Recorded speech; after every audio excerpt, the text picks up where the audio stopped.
Oh, hello everyone. This is Dr. Strange Glove, but I'm not wearing my glove right now. I just took it off because it got so hot. Anyway, this is the latest Dailcell, still cooking. You can see it bubbling there happily. Just fresh made. And we're at 1.525. It was up to 1.528, so I'm not sure what that happened, why it went down. Might need a little bit more refreshment. I don't know. But it liked what I did. So anyway, we're going to test it out and see what the amperage is in a bit. So I just wanted to record this for the moment. Be right back with the results of it later. Okay? Talk to you later. Back again. After the initial reaction, bubbling ceased on this new Dailcell, the voltage dropped down to about 124, 25 range, which still is not bad considering what my previous battery, Dailcell rocket batteries, were doing. I'm not going to call this the rocket battery because it doesn't have the little fins on the bottom of it. But what's new is the construction technique, same principle, aluminum graphite, or graphenite, which is what I call it, and a bit of a new electrolyte mix. So this new electrolyte mix, I'm not sure if it's responsible for the reaction or the way in which I've prepared the cell.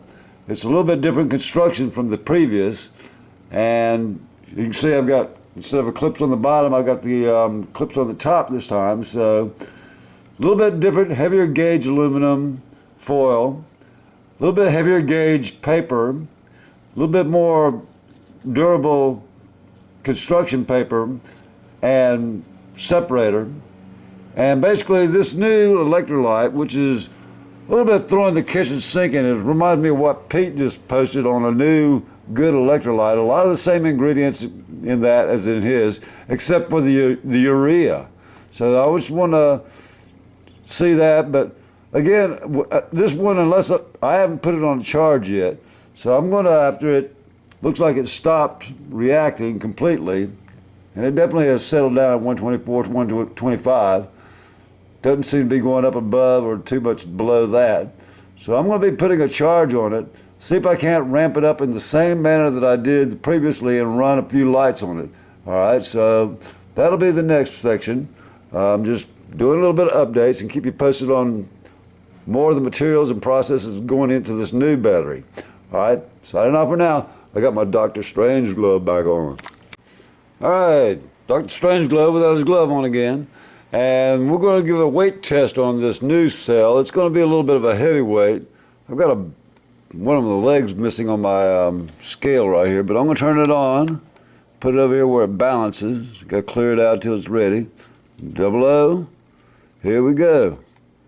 And we're looking at 66.5 grams. Well, that's still 20 grams over the previous rocket battery. Not too bad. So it's not doubled like you would say in a D cell, and I'm really curious as to what the performance level of this particular cell is going to be with much heavier duty components. It's got a plastic case made out of one of these little travel spray mist containers. So that's the reason why I have the terminal clips on the top instead of on the bottom, capped off like the previously, where the outside case of the rocket batteries is your actual anode. Okay, so now for a little bit of humor. You know, when you start messing around with red hot devil eye and coming up with a battery that's 66.5, it's 1/10 of a gram shy of the number of the beast. Hey, what can I say? I think I'll call this the Dailcell beast. All right, so the voltage dropped down. I started clearing it up a little bit. It dropped down, but it's climbing back up again to where it settled before, 0.145, 1.425. So I'm hoping it will climb up back where it was before I started messing with it again. But one thing I have learned when messing with the Devil's Lie, put your bottle, a plastic bottle, in a tub of cold water before you pour water into that lye. I only used a tablespoon, and I only poured the contents on the top of the cell. I didn't actually mix it in with the electrolyte. I just put the electrolyte mix in without the sodium hydroxide, and then took the squirt bottle and started pouring it, the top here, into the top of the battery cell and watching the reaction on the top. Again, I'm trying to be as cautious with high-powered oxidizing substances like alkalis like sodium hydroxide, to begin with. And this is just another proof of construction concept, more so than proof of the actual power or performance of this particular cell.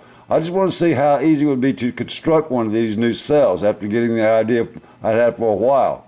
Again, it's made of heavy-duty aluminum flashing.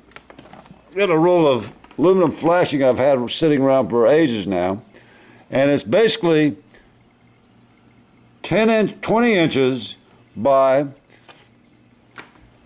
this size that you see here, 2.8 inches, which is 1/3 of 8.5 sheet. I don't know why, because I could have made it any size I want, but that actually fit the diameter of the top of the spray bottle perfectly.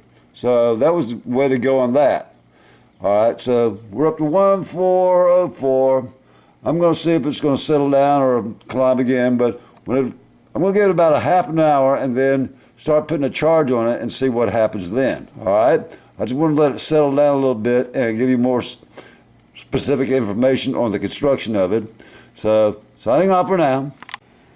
Okay, back again, and let's see. It does appear that we may be able to get a little bit of the same performance I demonstrated with my earliest video, second video, demonstrating the power of one Dailcell rocket battery to light up 24 LEDs on this utility light.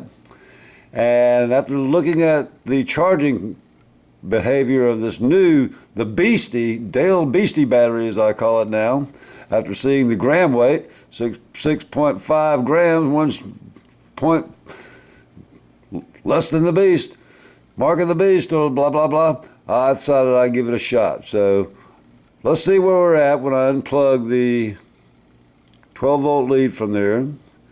And we're at 3 volts here. That's probably going to get some behavior. Wait a minute. Probably have the leads backwards here, so hold on a second. Okay, take 2 on this recharge again.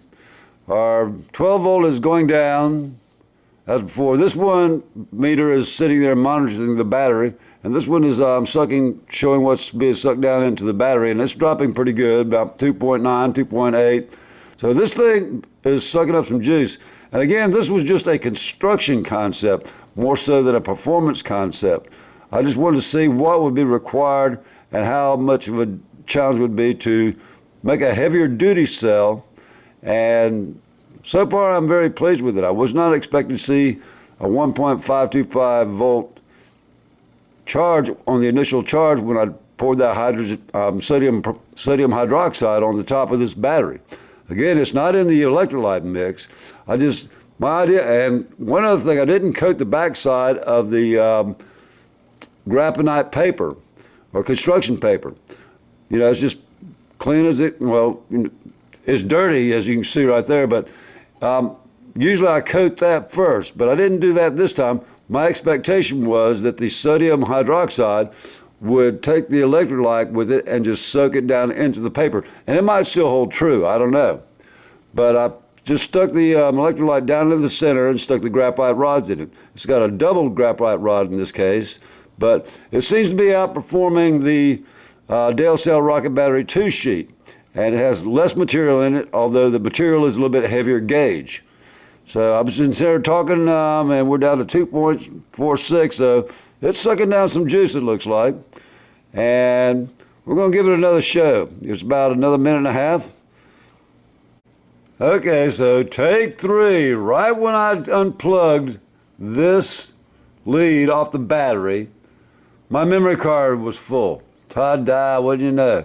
So I had to go back and delete some old videos so I'd have enough room to actually show the light intensity that's going to come off this beam. I'm putting it back on charge again after doing all that.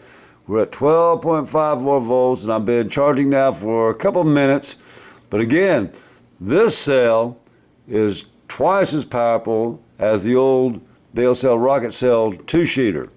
All right, I just want you to see the light intensity. Now, before, I mean, it was putting out some light on the 2-sheeter, but there's no comparison at all. And again, I've got basically 1.5 the mass of this one, or 1/2 more than the previous one. But again, the power output has doubled or even tripled, all right, because of the construction and materials. And again, you can only get it better than this, so let's give it one more shot. I'll unplug it again, see where we are. 3.325, hey, that's even better. Now look at that. That is bright, folks. That is blinding bright. I don't even want to look at it. All right, we're at 262, and already we've got about 10 minutes, I would say, average of light output on one new Beastie Boy, Dailcell Beastie Boy battery. All right, 260, and we'll do the countdown. And hey, 2 is going 259. But this is putting out a ton of light. This is actually brighter than what the voltage that usually comes out on the actual 3 double A's that go in the, or triple A's that go on the back of this thing. All right, so yeah, this thing holds 3 triple A's. But yeah, the light intensity coming off this one cell outputs the light intensity of those 3 triple A's with no problem whatsoever. All right, we're down to 256, and like I say, this will go down to 2.4 before it gives up the ghost, folks. So hey, I think we got another Dailcell Beastie battery winner here. Just want to let you in on that, and this is Dale's Dr. Strangeglove naked again.